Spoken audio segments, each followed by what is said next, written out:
Malaquias capítulo 1, versículo de número 2, só para a gente dar o contexto, mas a gente vai seguir pelo 3, 4 e 5. Eu os amei, diz o Senhor. Mas vocês perguntam, de que maneira nos amaste?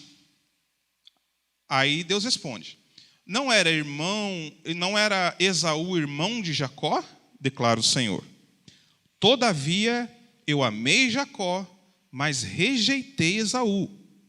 Transformei suas montanhas em terra devastada, e as terras de sua herança em morada de chacais no deserto. Embora Edom afirme, fomos esmagados, mas reconstruiremos as ruínas. Assim diz o Senhor dos Exércitos. Pode construir, mas eu demolirei. Eles serão chamados terra perversa, povo contra quem o Senhor está irado para sempre. Vocês verão isso com os próprios olhos e exclamarão, grande é o Senhor, até mesmo além das nossas fronteiras. Grande é o Senhor, até mesmo fora dessas quatro paredes. O Senhor fala, inclusive com pessoas que estão ao nosso redor, mesmo que aqui não estejam. Aleluia. Vamos orar, irmãos? Pedir que o Senhor fale conosco. Senhor, meu Deus, meu Pai, mais uma vez nós estamos na Tua presença pedindo misericórdia ao Senhor, para adentrar com reverência e temor na Sua palavra, Senhor. Para o Senhor falar conosco da forma que o Senhor quer, o Senhor dirigir essa mensagem da forma que o Senhor quiser. Senhor, que a Tua palavra alcance nossos corações e faça, Senhor, as mudanças necessárias para que a gente possa viver uma vida em santificação, uma vida voltada ao Teu Evangelho verdadeiro. Senhor, nos ensina, nos exorta, nos prepara, Senhor, nesta manhã, é o que nós te pedimos, em nome de Jesus. Amém? Glória a Deus. Domingo passado nós nos atentamos bastante ao versículo de número 2. E nós precisamos, para poder prosseguir com o livro de Malaquias, nós precisamos dar sequência aos textos, né? O Senhor chega para o povo e diz assim, olha, eu sempre os amei, né? E o povo pergunta, mas Senhor, aonde o Senhor tem nos amado? E uma das provas do amor de Deus para com Israel era que Deus sustentaria Israel. Deus manteria o povo dele debaixo, por cima, né, das mãos do Senhor. As mãos do Senhor estão sob o seu povo, ou seja, embaixo do seu povo, sustentando o seu povo. E outra prova é o versículo de número 3. Veja só o que Deus fala à descendência de Esaú através do profeta Malaquias. Versículo 3, ele diz assim, mas rejeitei Esaú. Eu transformei suas montanhas em terras devastadas. E as terras de sua herança em moradas de chacais no deserto. Após o exílio dos israelitas, a Edom foi completamente tomada por outros povos, foi completamente destruída por outros povos. E esse povo edomita, que vem da descendência de Esaú, veja só, eles ainda poderiam desafiar o Senhor, dizendo, como eles disseram no versículo a seguir, embora, Deus fala assim, embora Edom afirme, nós fomos esmagados, mas eles falam assim, olha, fomos esmagados, mas a gente vai reconstruir a cidade. Está no versículo 4 aí. Embora eles afirmem que foram esmagados, eles dizem, mesmo esmagados, nós vamos reconstruir as cidades, vamos reconstruir os muros, reconstruir os prédios ali, as casas, né? Mas o Senhor diz, podem até construir, mas eu derrubo de novo. Olha que interessante, irmãos. Para o povo de Israel, o Senhor fala assim, eu os escolhi e eu os sustentarei, eu os manterei vivos e fortes. Mas para o povo de Edom, ele diz, ainda que vocês reconstruam a cidade, eu venho e destruo de novo. mesmo que vocês ergam as casas, o Senhor vem e demole as casas, destrói as casas. E o Senhor diz assim: eles serão chamados terra perversa, povo contra quem o Senhor está irado para sempre. E Hebreus capítulo 12, versículo 16, não precisa ir não, deixa eu ler aqui, só para a gente adiantar. Diz assim: que não haja nenhum imoral ou profano como Esaú, que por uma única refeição vendeu os seus direitos de herança como filho mais velho. Aí o escritor aos Hebreus diz assim: como vocês sabem, posteriormente, quando quis herdar a bênção, foi rejeitado e não teve como alterar a sua decisão, embora buscasse a bênção com lágrimas. Olha que texto pesado. Põe lá, Hebreus 12, 16. É bom visualizar o texto. Veja só. Para Israel, a prova que Deus ama Israel é que Deus sustentaria Israel. A prova que Deus rejeitou Esaú é que mesmo o povo edomita, que é a descendente de Esaú, tentasse fortificar a casa, o próprio Senhor a destruiria. E o escritor aos Hebreus vai dizer assim, que não haja nenhum imoral ou profano, como Esaú, que por uma única refeição vendeu os seus direitos de herança como filho mais velho. Pode seguir. Como vocês sabem, posteriormente, quando quis herdar a bênção, ele foi rejeitado e não teve como alterar a sua decisão, embora buscasse a bênção com lágrimas.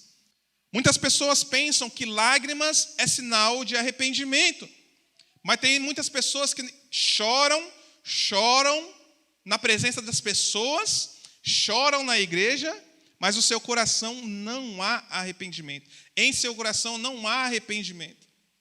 Em seu coração não há um verdadeiro sentimento para com o Senhor.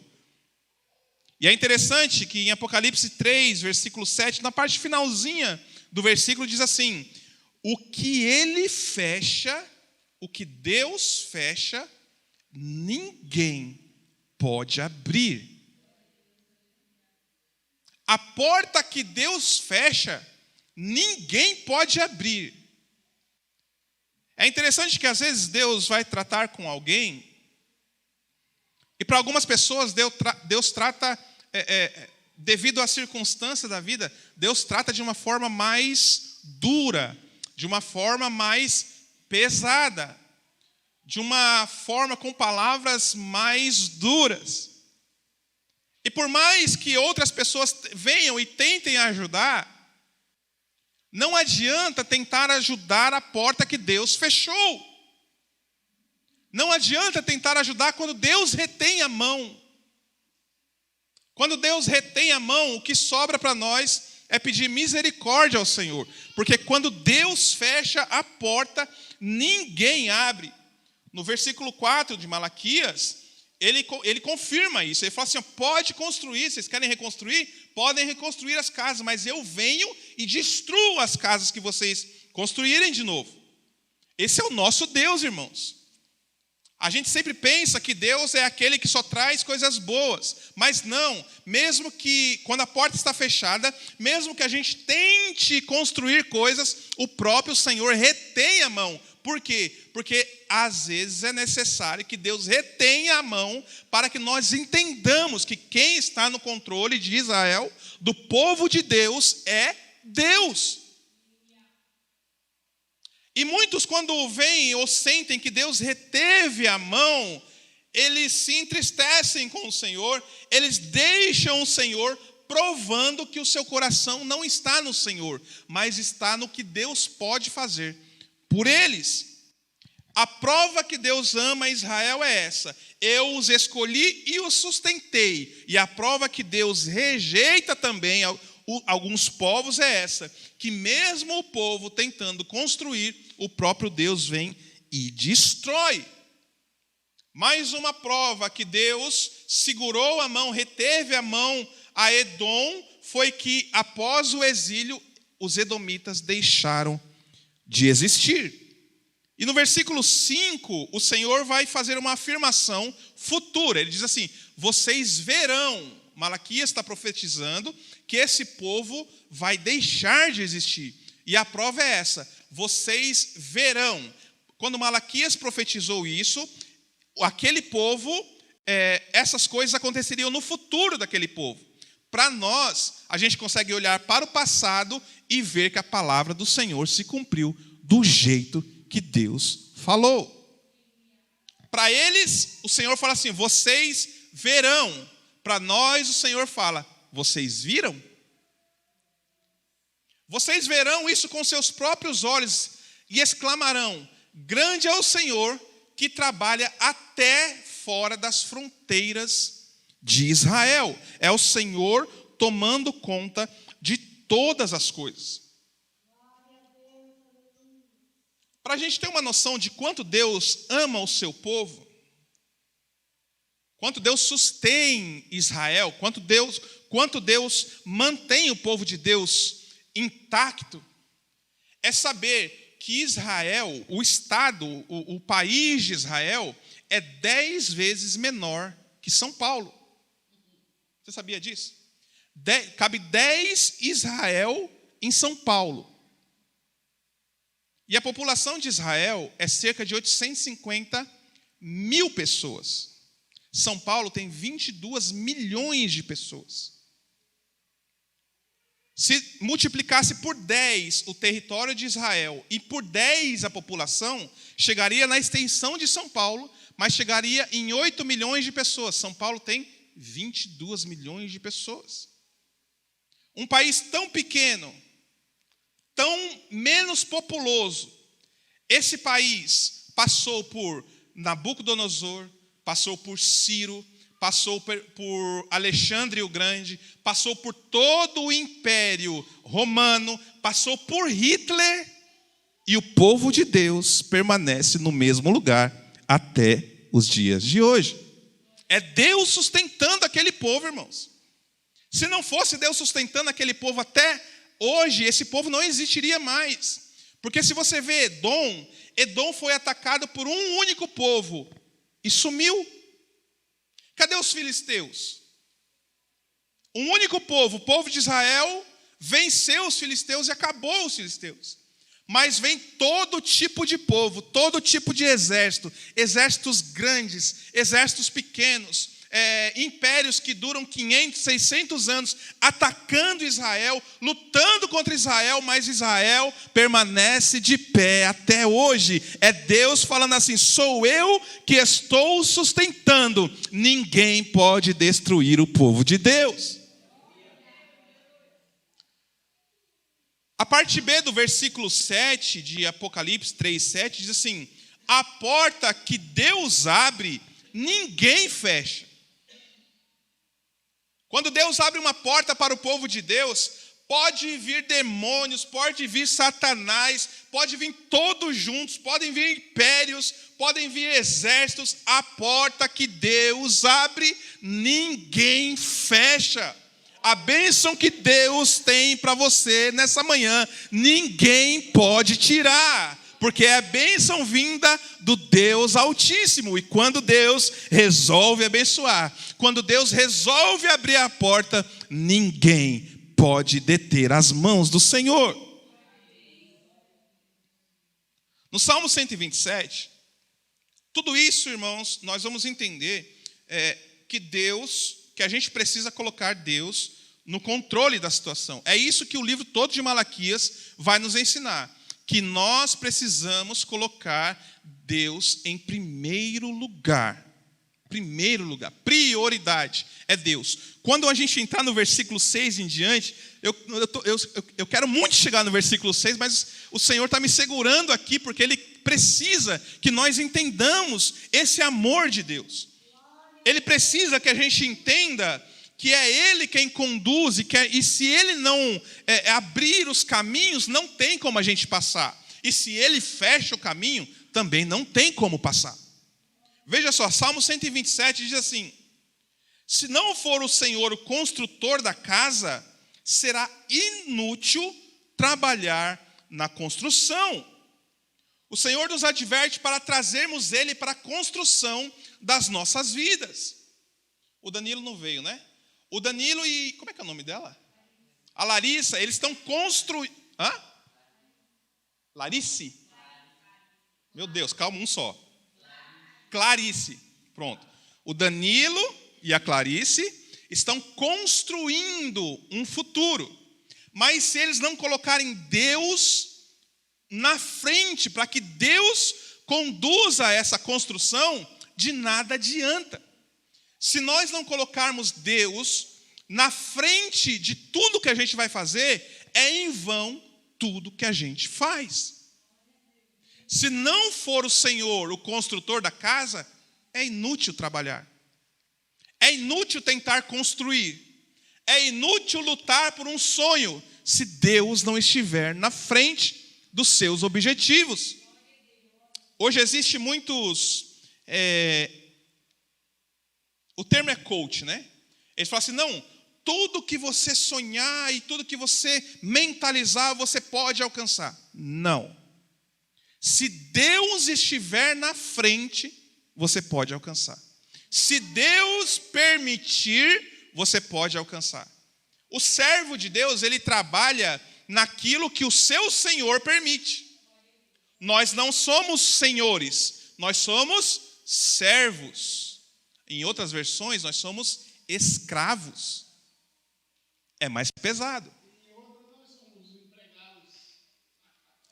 Se não for o Senhor na nossa frente, não adianta tentar construir um lar abençoado. Não adianta tentar construir uma família próspera. Se Deus não estiver em prioridade, pode trabalhar à vontade, que vai ser inútil a sua construção. Salmos número 8, a gente vai voltar aí, não tira não que a gente vai continuar aí. O Salmo 84, verso 10, ele nos ensina uma coisa. E é uma coisa que eu aprendi com o tempo. Por muitas vezes a gente pensa assim, hoje eu não vou para a casa do Senhor, que eu vou fazer uma hora extra no trabalho. Às vezes você não é obrigado a isso. Mas você fala assim, não, hoje eu não vou, que eu vou fazer um extrinha aqui, que eu estou precisando de um extra no final do mês. Esse extra que vai vir é momentâneo, passageiro. A bênção que você deixou de receber quando veio no culto por causa de um extra no trabalho, a bênção que você deixou de receber é permanente, é para o resto da vida, é para a eternidade. Aquele ganho a mais é momentâneo. Aí você pega o que é permanente, o que é para a vida eterna e troca por algo momentâneo. Quando você deixa aparentemente de receber um pouquinho a mais para dar prioridade às coisas do Senhor, Deus enxerga você como um filho que dá prioridade às coisas de Deus acima das suas necessidades. O Salmo 84, 10 diz assim, melhor é um dia nos teus átrios do que 1000 em outro lugar. Prefiro ficar à porta da casa do meu Deus a habitar na tenda de qualquer ímpio. Quando você vai lendo o livro de Jeremias, é muito edificante, é um aprendizado enorme. Porque Jeremias, as palavras dele eram palavras duras, e na quinta-feira eu preguei sobre ele. E a gente viu que ele sofreu por causa das pregações dele. E eu não lembro o capítulo exato, mas tem um capítulo que ele fala assim, e Jeremias ficava à porta do templo, pregando contra o que eles estavam pregando dentro do templo.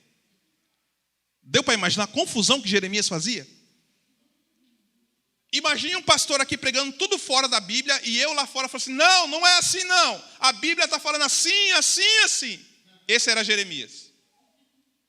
Aí por isso que apanhava, era preso, dava uma confusão. Por quê? Porque Jeremias prezava pelas coisas de Deus, independente do que as pessoas iam falar. A prioridade era fazer aquilo que Deus mandou ele fazer. Sabe qual é a sua prioridade? É adorar ao Senhor a tempo e fora de tempo. Então você tem que dar prioridade ao Senhor. É isso que ele está nos ensinando, é prioridade ao Senhor. Entendimento de saber que eu sou escolhido de Deus, e por ser escolhido de Deus, eu tenho uma obrigação para com meu Deus. Se tem alguma coisa que eu preciso fazer, alguma coisa não, se tem qualquer coisa que eu preciso fazer na hora do culto, eu deixo de fazer qualquer coisa para estar nos átrios do Senhor. Eu deixo de fazer qualquer coisa pelo Senhor. Ah, mas é obrigado a ir no culto? Sim, é obrigado a vir ao culto. Eu poderia entrar aqui em vários textos falando isso, mostrando isso. Mas não é obrigado a vir ao culto forçado. A gente tem que ter anseio pelas coisas de Deus, irmãos. A gente tem que ter anseio em louvar a Deus, anseio em contribuir, anseio em ouvir a palavra, anseio de cultuar com os irmãos, de estar em comunhão com os irmãos, de vir e ver o irmão e falar assim, paz do Senhor, e dar um sorriso para ele. Nós precisamos, não por obrigação, mas por anseio. Eu quero estar na presença do meu Deus. Em Malaquias a gente vai ver que o povo ia para o templo, mas o povo ia para o templo e fazia tudo de qualquer jeito.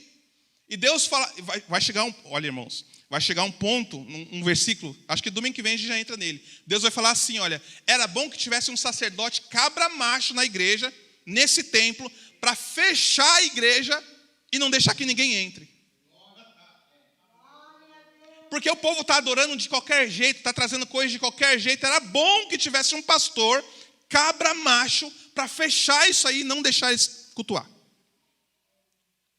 Porque se for para vir e fazer de qualquer jeito, não venha. Mas a gente sabendo que tem que fazer bem feito, a gente tem que ter anseio, vontade, determinação para fazer as coisas de um jeito que agrade ao nosso Deus. É isso que o livro de Malaquias vai nos ensinar. Devemos dar a Deus o que é de Deus. O que é de Deus? Temor a Deus, tremor diante da palavra dele, reverência, obediência, prioridade.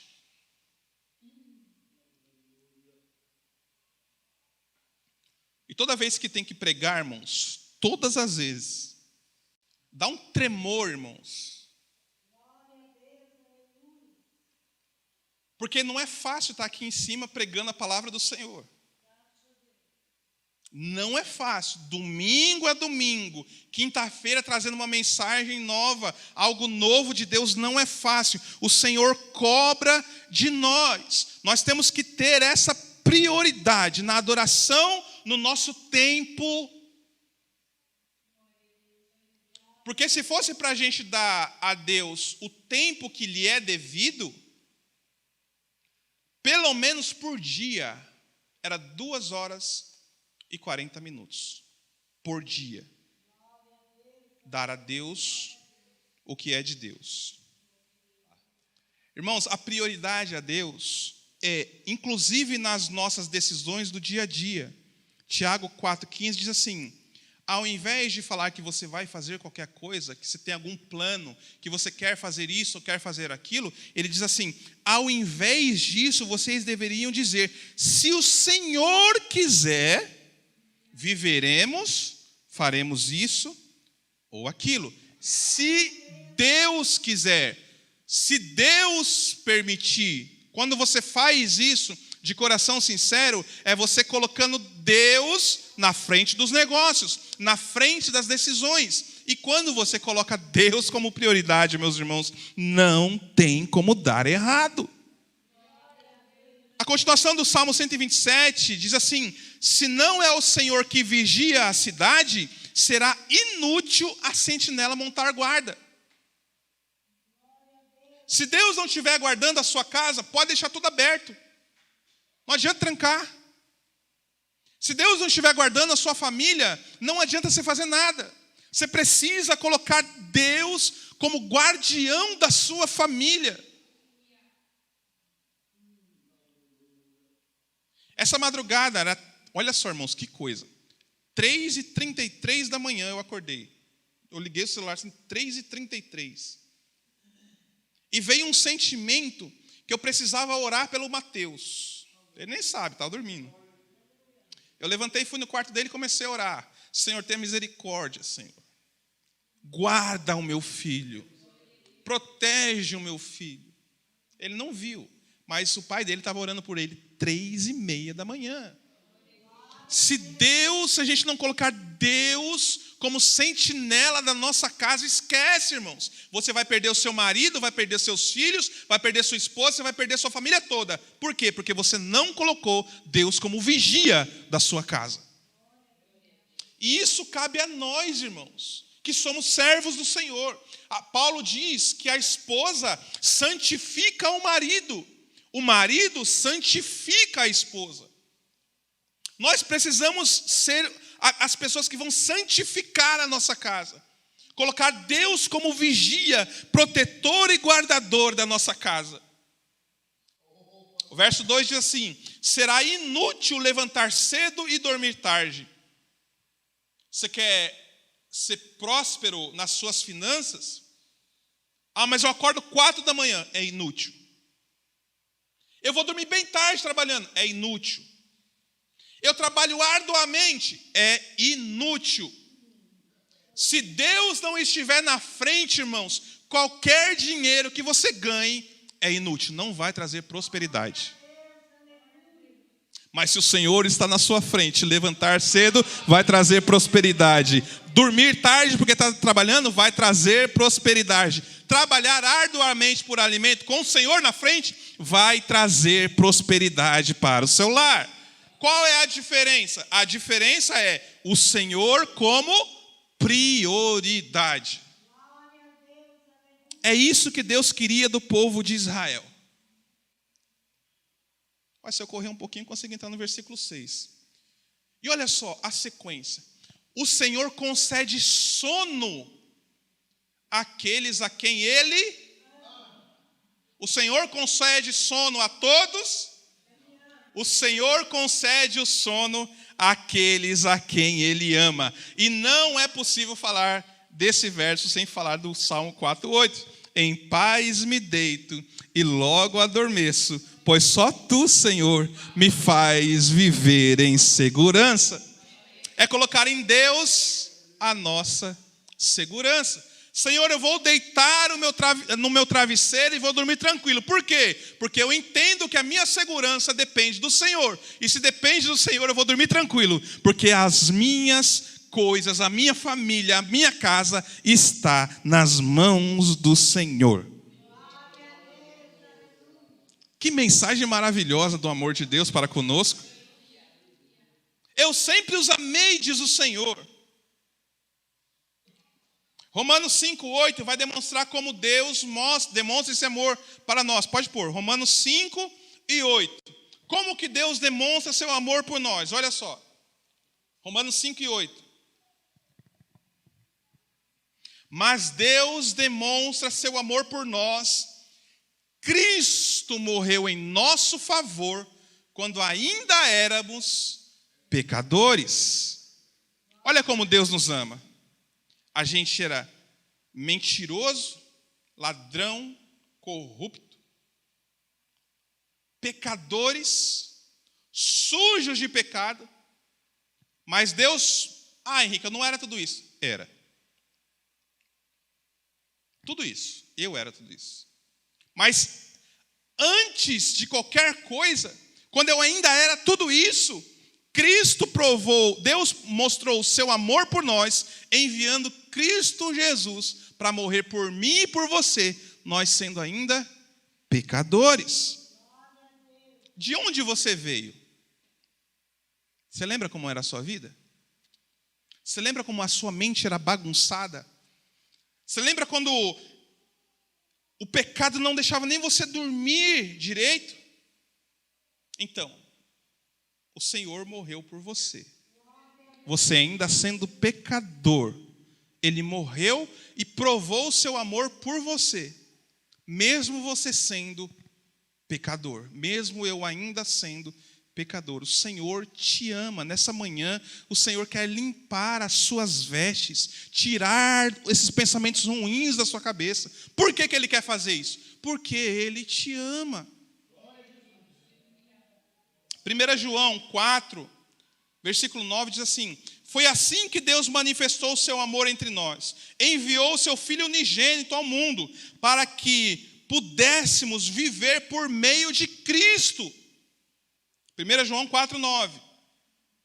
Nisso consiste o amor, não em que nós tenhamos amado a Deus, mas em que Ele nos amou. Por quê? A gente não amava a Deus, mas mesmo a gente não amando a Deus, Ele nos amou e enviou o seu Filho como propiciação pelos nossos pecados. Amados, visto que Deus assim nos amou, nós também devemos amar-nos uns aos outros. Aleluia. Glória a Deus. Aí lá em Malaquias, o escritor no versículo 5 vai dizer: vocês verão isso com seus próprios olhos e vão dizer: grande é o Senhor, até mesmo além das fronteiras de Israel.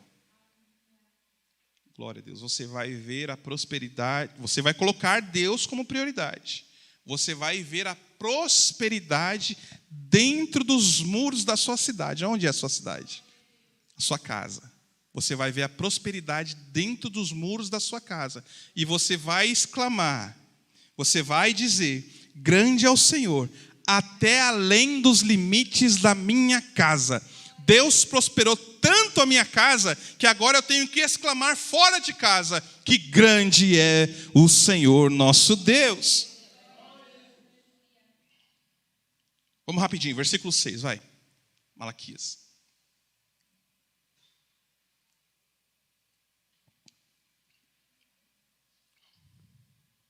Ele diz assim, olha: o filho honra seu pai, ele dizendo para o povo dele. O filho honra seu pai, e o servo honra o seu senhor. Agora, se eu sou seu pai, aonde está a honra que me é devida? Se eu sou o seu senhor, onde está o temor que me devem? Não é algo que a gente faz por vontade, a gente deve esse temor ao Senhor. Aí o povo pergunta: mas de que maneira nós temos desprezado o teu nome? Ah, tão fofinho o povo, né? Eu vou ler de novo. O filho honra seu pai, e o servo seu senhor.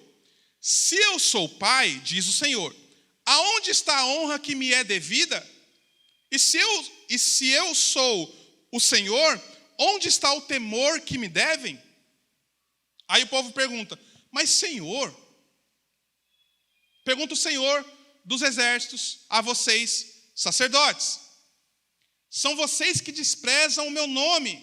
Mas vocês perguntam: de que maneira nós temos desprezado o seu nome? Preste atenção nisso.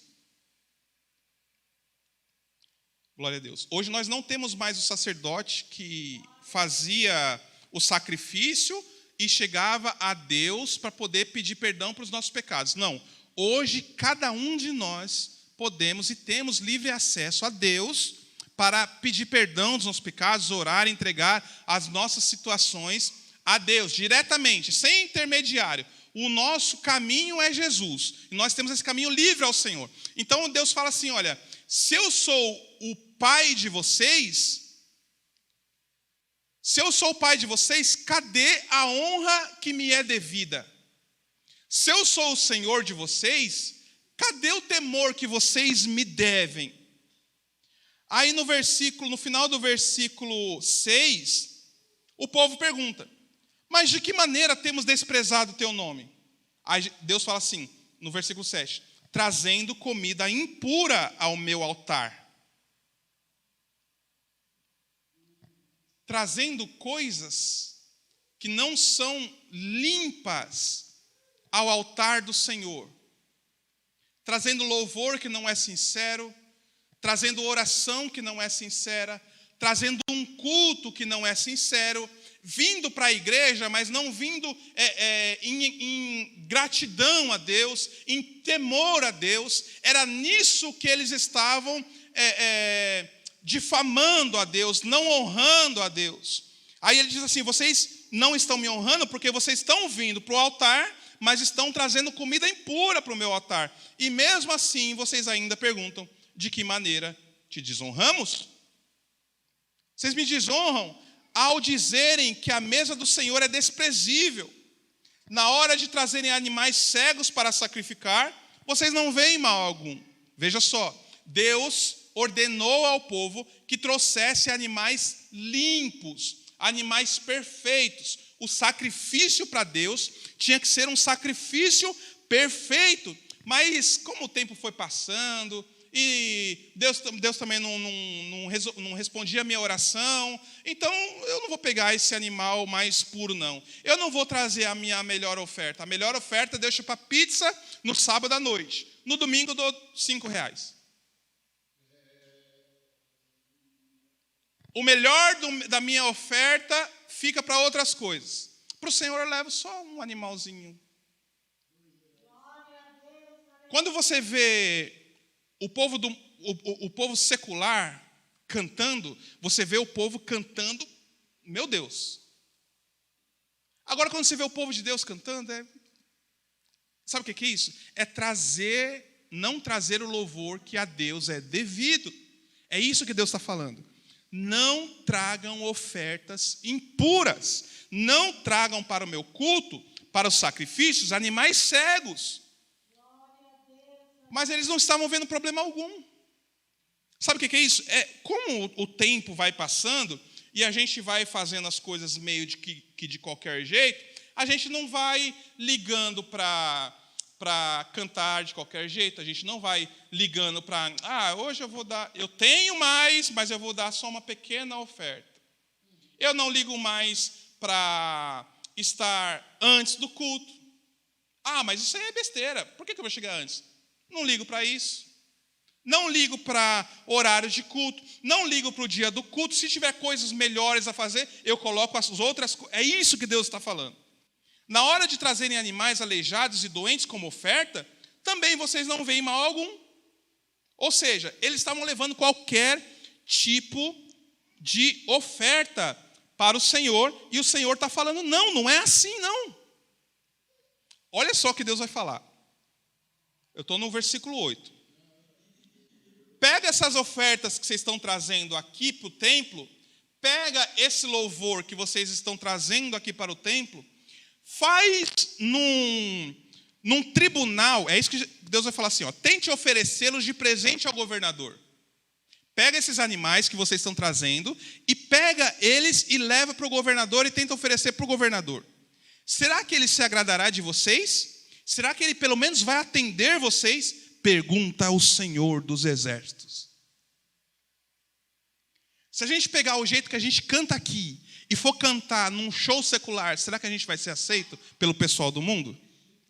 Será que se a gente pegar a oferta que a gente dá aqui e oferecer para alguém, essa pessoa vai falar assim, nossa, mas é isso mesmo? Será que se a gente pegar a ordem que a gente faz no culto e oferecer para qualquer outra entidade, essa entidade vai receber? Nós, crentes, cultuamos a Deus pior do que os islâmicos cultuam a Alá. Você já viu? Eu já falei isso aqui uma vez.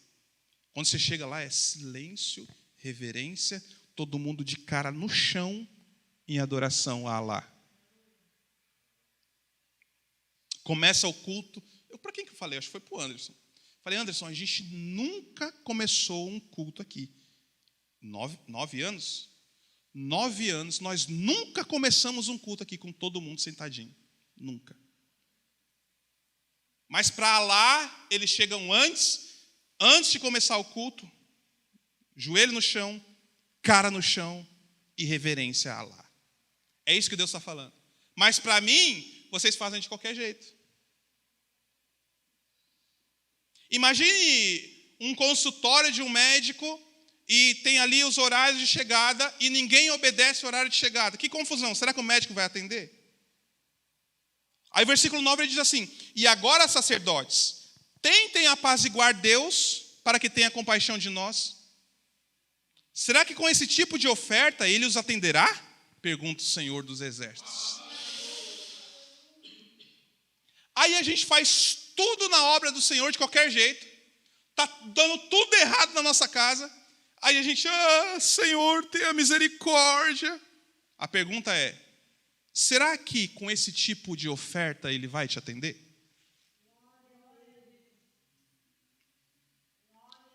Ixi, é pesado, né, irmãos? Aí vem aquele texto que eu falei. Olha só o que é Deus falando.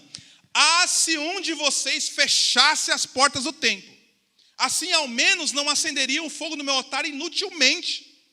É Deus falando assim, olha, é melhor fechar do que ligar o som, ligar todos os equipamentos, começar a tocar inutilmente. É melhor fechar a igreja e deixar o templo vazio, porque se fizer do jeito que Deus não quer, é inútil a vossa oferta, vossa adoração, é inútil o vosso culto.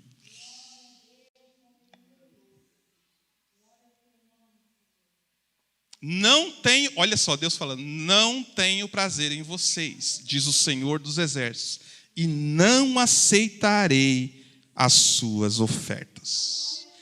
Esse é o meu maior medo, irmãos. Eu já falei isso aqui. O meu maior medo é estar pregando de forma hipócrita. O meu maior medo é abrir a igreja, a gente ficar 2 horas aqui e o Senhor não está nem ouvindo. Já pensou aquelas pessoas que vão chegar diante do Senhor? Senhor, eu cantei, Senhor. Senhor, eu orei. Aí no versículo 11, o Senhor diz assim, pois do Oriente ao Ocidente, olha só, ele fala assim, pois do Oriente ao Ocidente, grande é meu nome entre as nações. Em toda parte, incenso é queimado e ofertas puras são trazidas ao meu nome, porque grande é o meu nome entre as nações, diz o Senhor dos Exércitos. Ele está falando assim, em outros lugares, fora de Israel, o povo me traz ofertas puras, em outros lugares o povo queima incenso à minha presença, eles trazem o melhor culto, eles trazem a melhor oferta, a melhor oração. Em outros lugares o meu nome é grande e precisa ser grande entre vocês também, para que eu aceite o culto de vocês. Dá glória a Deus, vai, eu sei que é difícil. Mas é o Senhor nos ensinando, porque Ele quer igreja pura, Ele quer igreja unida, Ele quer igreja ofertante com alegria, Ele quer a gente do jeito que Ele quer, Ele nos quer no molde dEle, e não adianta a gente tentar se moldar de outro jeito. Hoje o pessoal faz, não, eu vou fazer o culto de determinado jeito, porque atrai mais pessoas. Não, a gente faz o culto do jeito que Deus quer, do jeito que Deus nos ensina. E não adianta tentar fazer qualquer outra coisa, nós vamos fazer do jeito que o Senhor nos ensinou.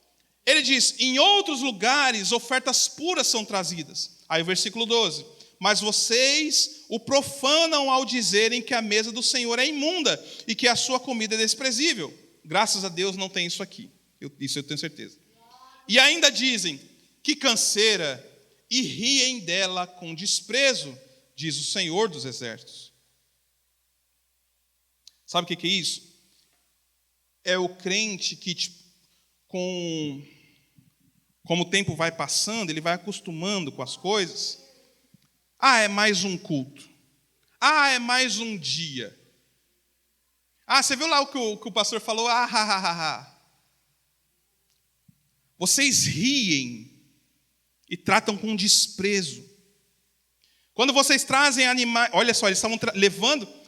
Meu Deus, eles estavam levando para o templo para sacrificar ao Senhor animais roubados, animais aleijados, animais doentes. Eles perderam total reverência com as coisas de Deus. Eles perderam total respeito para com o Senhor.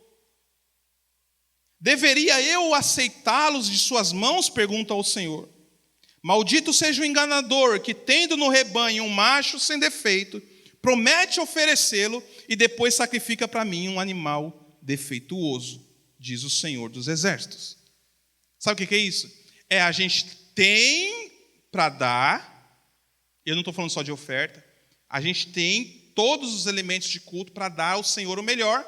A gente ouve a palavra hoje, fala assim, não, próximo culto eu vou fazer diferente. Aí chega no próximo culto, faz a mesma coisa que fez antes. É isso que Deus está falando.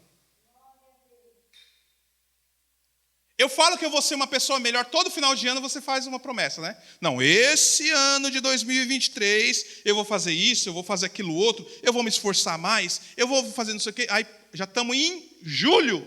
Você fez o que você prometeu no final do ano de 2022? Vocês prometem trazer as melhores coisas, mas o tempo vai passando e vocês trazem animal com defeito, ofertas que não são o melhor e com gratidão. Vocês vêm cultuar por obrigação. Vocês vêm fazer as coisas do Senhor. É isso que ele está falando. Não. Entenda que eu os... Viu? Antes de tudo isso que o Senhor falou aqui, entenda que eu os amei. Eu os chamei. Eu vos escolhi antes de vocês nascerem. Para que vocês cultuem, sejam santos, da forma que Deus planejou, que Deus moldou. É isso que Ele quer. Ele quer vida santa, culto santo, culto dos moldes do Senhor, para que a glória dEle encha este lugar. É esse o objetivo. Se a gente fizer as coisas de Deus com total reverência e com total vontade e gosto, né? Fazer as coisas com gosto, Deus promete abrir as janelas dos céus. E eu tenho certeza que não tem ninguém aqui que está querendo céus fechados para a sua casa. Ninguém aqui está querendo mão do Senhor retida. E pelo que a gente viu aqui, o Senhor retém a mão, irmãos. E não só retém a mão, como destrói a casa que a pessoa está tentando construir. Que nós não sejamos o povo rejeitado, mas sejamos o povo escolhido de Deus, no qual Deus abre a mão, Deus ajuda a construir, Deus prospera no trabalho, Deus prospera na alegria da família, Deus prospera na segurança da família. Que nós sejamos o povo verdadeiramente escolhido de Deus. Nesta manhã, faça das coisas de Deus prioridade e faça das coisas de Deus o melhor que puder. Melhor que puder, irmãos. O melhor que puder. Ah, Senhor, dessa vez eu vou fazer. Não seja igual a esses aqui, que falam que tem, no versículo 14. É pesado. Maldito seja o enganador que, tendo na sua casa a melhor oferta, traz a pior oferta. Maldito seja o enganador que, tendo o melhor louvor, traz o pior louvor. Maldito seja o enganador que, podendo cultuar a Deus e tendo a oportunidade que nós temos de cultuar ao Senhor com total liberdade, nós venhamos e prestamos a Deus um culto que Deus não aceita. Vai ter um outro versículo que Deus fala assim, no domingo que vem a gente vai falar ele. O culto de vocês é enfadonho e eu não vejo a hora que acabe. Às vezes a gente está no culto e olha para o relógio, né, e fala assim, nossa, o culto não acaba hoje não? Aí é o contrário, é Deus olhando para nós e fala assim, nossa, culto chato. Eles não vão acabar esse culto logo não? Já pensou Deus olhar para nós e falar isso? Nossa, lá na Vila Dionísia, o culto está demorando, né? Aí os anjos falam assim, não, Senhor, faz 5 minutos só que começou. Eu falo assim, não, está enfadonho esse culto. Não, irmãos, que nós possamos cultuar ao Senhor com sinceridade de coração. Para que Deus não olhe para nós e ache que o nosso culto é enfadonho. Que Deus não olhe para você e ache que o seu culto foi enfadonho. Que Deus olhe para nós e fale assim, que culto maravilhoso. Que povo que me louva com os lábios, que louva com o coração, que recebe a palavra com alegria, que oferta com alegria. Que povo abençoado. Glória a Deus, que Deus fale assim para nós. Capítulo 1 foi. Cheque. Domingo que vem, capítulo 2. Não falte, irmãos. Não falte, que tem muito ensinamento bom para nós. Glória a Deus. Amém? Fique de pé em nome de Jesus.